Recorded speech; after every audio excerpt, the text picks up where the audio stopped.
Hi, I'm Wayne Tuttle, and welcome to Chasing Legends of the Superstition Mountains.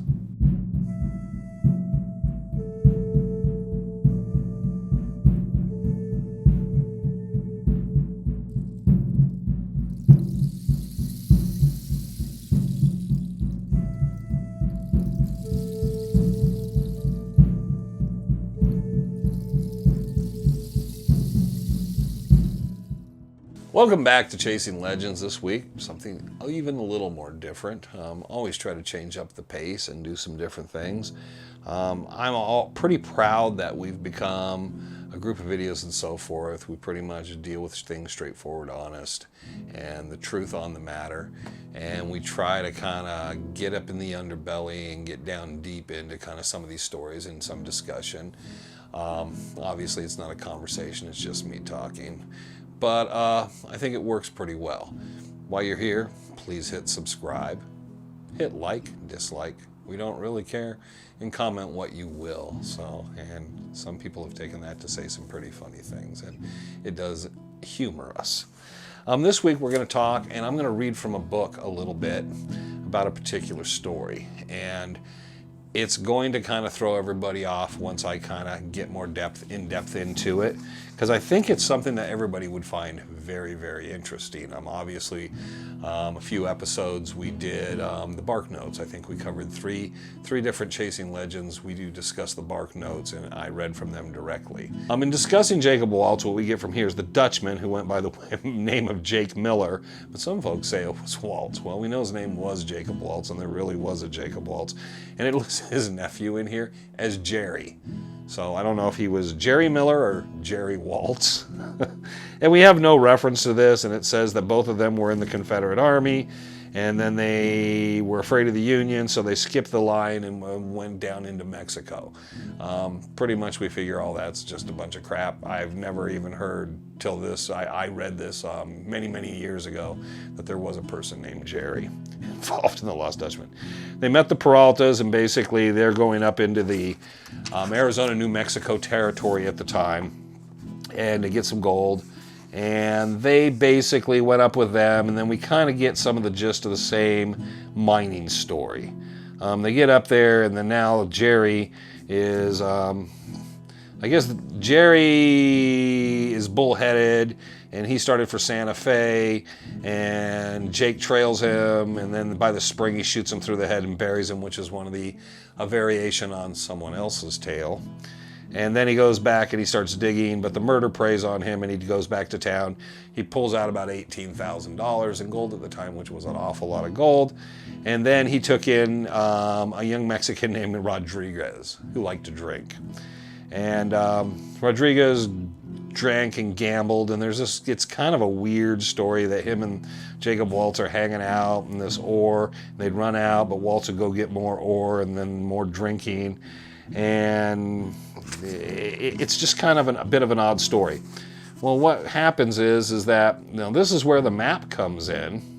Waltz goes crazy, dies, and then he makes a map for Rodriguez. Nobody knows who Rodriguez is. And then the map comes in, and then there's this guy named Dick Holmes down in Phoenix who could go right to the mine, because what he does is he waits till he couldn't give him the map, because Waltz couldn't give Holmes the map or the information because Rodriguez has it. So now Waltz dies, and Dick Holmes goes to work on the Mexican, gets him drunk, and he steals the map, but he's afraid to leave town because he knows Rodriguez will kill him, and this whole thing. So then he goes back to Mexico to hunt up the Peralta brothers, but they're dead, and it gets into this long line of this story. And Rodriguez and Dick Holmes is afraid to get, but he has the map, but he can't go in because he thinks all these guys will kill him. And then Rodriguez eventually is murdered and all this stuff. And the story, when you hear it, you're like, wow, that's just kind of like, there's outside of using Dick Holmes' name, and there's not much that I would believe in this story. And it's one of those pieces of information. Sometimes you find other sources when you wouldn't expect.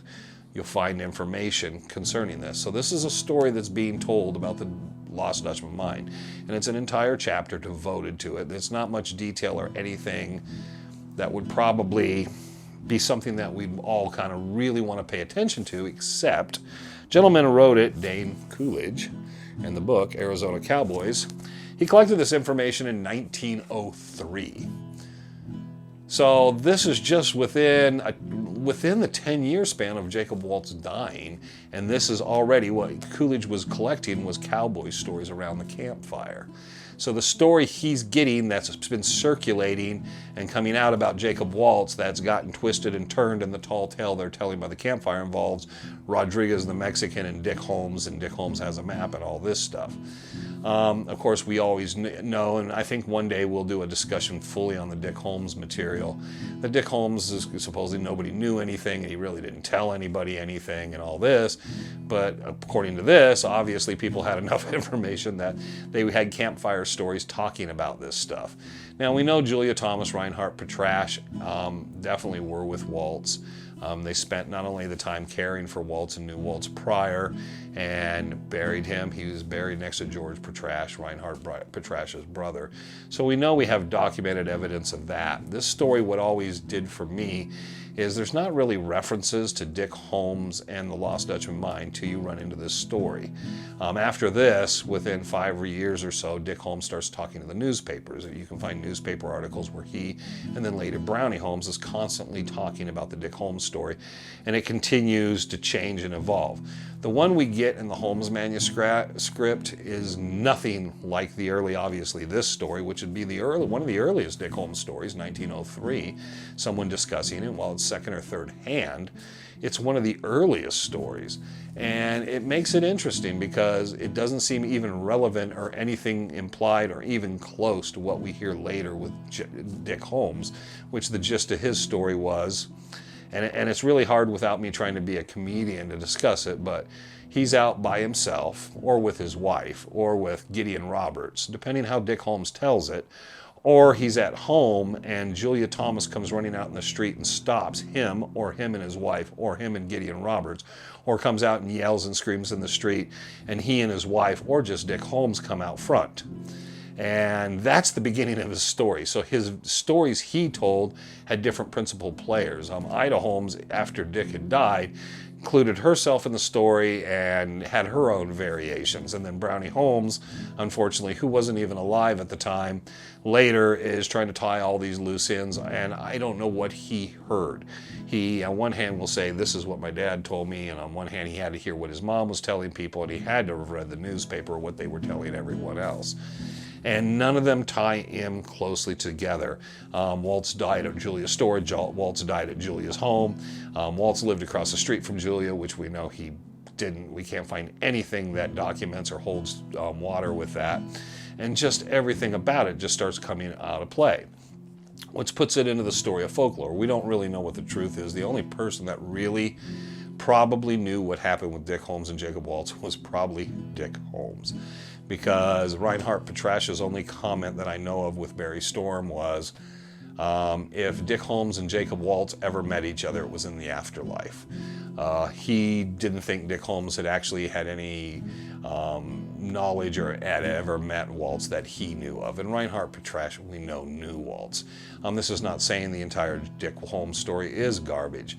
It's saying there's a huge amount of problems, such as Jim Bark and Sim Zealy, Julia Thomas, Reinhardt Petrasch all knew he was a naturalized American citizen.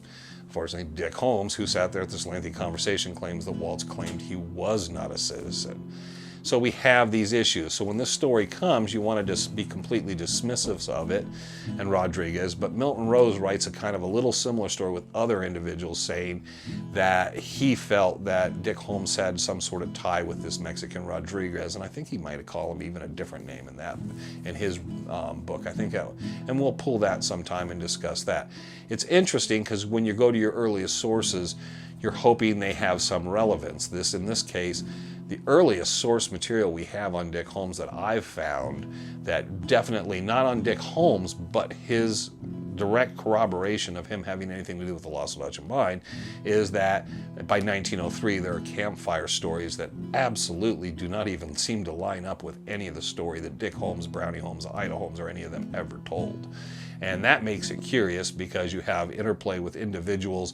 Dick Holmes has a map, which I don't know of George Brownie Holmes or anyone ever touting. In fact, I think Brownie Holmes says at one time there was a map attributed to Dick Holmes. He says that was not my dad's map. My dad never had a map. So in that case, now you're looking back and saying, well, why would they get this so wrong? It's interesting, and that's why I always tell people is you look for these stories, because some of the earliest records are what you're looking for. When we went through the Jim Bark notes, it was someone that was started compiling in this history from 1892, 93, even maybe prior when he first took over the ranch. So in all cases, what we're looking at is a story that we get to see evolve with Jim Bark and then other writers, and we obviously have a huge gap. Because Jim Bark, until the time we get to Barry Storm and Trail of the Dutchman, there's not a lot of material. But there are some newspaper articles about stuff, and a lot of them involve discussion whenever someone comes up missing or something happens. One name comes, and it's Dick Holmes and his variations on the theme as his story continues to evolve and change. So I wanted to drop that in because it's something worth discussing, worth listening to. I know there's different types of people have different ideas of the camps. Depends what book you read. If you read a certain book, you'd think, oh, well, the Dick Holmes thing is everything. I'm going to find it. Well, Dick Holmes searched his entire life, and his son, Brownie Holmes, searched his entire life, and they found nothing. And they should have been someone supposedly that had firsthand knowledge, the firsthand discussion with Jacob Waltz, and they never got anywhere near it. Now the same can be said for the Petrashes and so forth, and the information therein, but then some of that information was split asunder, and we seem to have a whole different perception, because I've never found the direct correlation of what the Petrashes and Julia Thomas said Waltz said and Dick Holmes. Dick Holmes' version is almost a variation on words of the same thing, which means he took a story and kind of did variables, where one might say there was an open face of rock facing something. He said there's a face carved into a rock. And you would have that, and you don't know if did Dick Holmes actually know any real information or not. I always recommend it's a great book. It has some really good stories. And it's still actually in print. You can still find this out there. Has some nice pictures. A lot of the individuals. Here's a good nice picture of Johnny Jones. There's a lot of information here because this has a lot to do with the area around Pinal and the cowboys and the ranchers in that area at the turn of the century.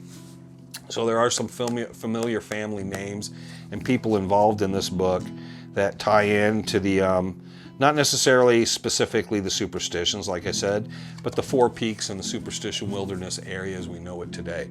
So it's a really interesting book on that, giving you some background, and then it has that added piece of the information concerning the Lost Dutchman Mine and Dick Holmes. In addition to that, like I said, the one piece of information I've ever found that correlates to this book is I would normally maybe say totally dismiss anything that's said in there.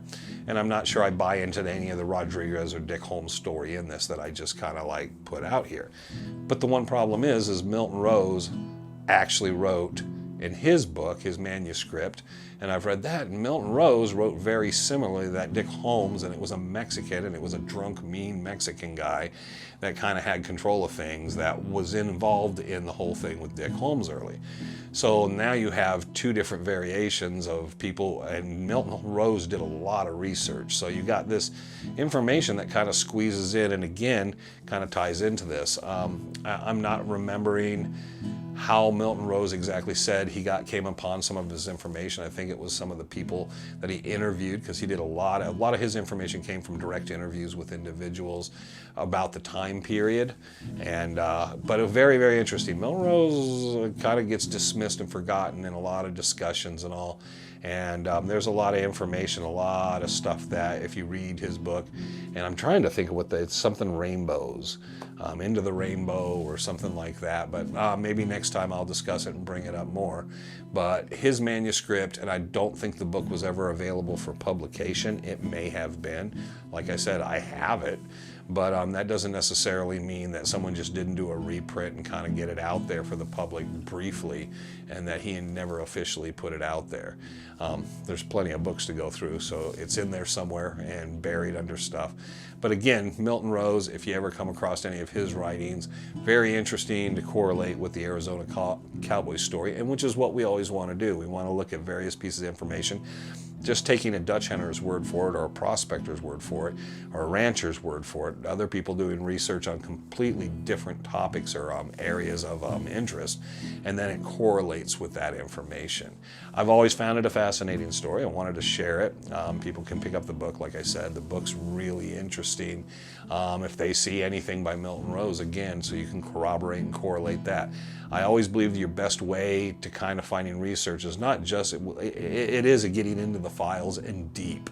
And a lot of things a lot of people said. I just had a couple phone calls this week that kind of spun me around and took me down a couple rabbit holes of giving me information on things I actually knew, but they had more firsthand actual information of having been there and discussing the topics with me, and sent some information along to me, and I was kind of a little bit taken aback of like, wow, I never actually heard some of the information that was given to me, and then they were able to corroborate it with other things like photographs and documents, and I was completely fascinated of like, wow, it's depth into the story.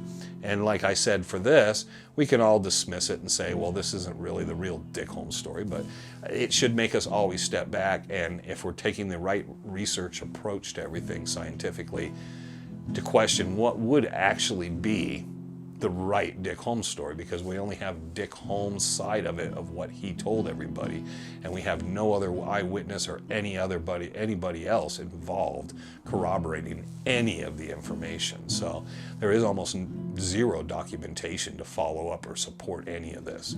So that would do it for Chasing Legends this week. Let me know kind of, your thoughts in this, because it's something worth exploring. I do want to kind of get into some of the Dick Holmes area, different things, and the books and how that kind of stuff went out. Obviously, the one book you want to get, if you can find it, is Thomas Glover, PhD, or Dr. Thomas Glover, however you want to say it. But his book on the Holmes manuscript, which he took the entire manuscript that Brownie Holmes had put together and had it published, and it's very nice and handy to have for a reference point in this. I don't want to sit here each week and read books or read things verbatim, but I know this stuff can be very hard to get to and kind of reference. And Trevor necessarily doesn't want to sit there and put those little lines across the bottom of going word for word, going through stuff, especially stuff that has copyrights. And I'm sure Thomas would have no problem. I don't know if he has the copyright or the Holmes heirs have the copyright for that, so I wouldn't want to infringe upon it. And also at the same time, there's nothing more boring than watching me look down over here and talk about a story, right? So thanks for joining us. Again, Arizona Cowboys, pick up the stuff, Dane Coolidge. This is definitely available, Milton Rose, and the Holmes manuscript by Thomas Glover, if you get a possible chance. And next week, we'll be going completely a different direction. Thanks for watching this week. My name's Wayne Tuttle. Please check out and pick up one of our shirts at represent.com for Legend of the Superstition Mountains if you like. They're kind of classy and cool looking. A little bit of logo on the front, a lot going on the back. And hit subscribe, hit like, leave us some comments, let us know what you're thinking of things, and share some stories with us, because that's another benefit of all this, is hearing from all of you and hearing some of the stories and your own tales of what's going on in the mountains. Till the next time, take care, and I'm Wayne Tuttle. Bye.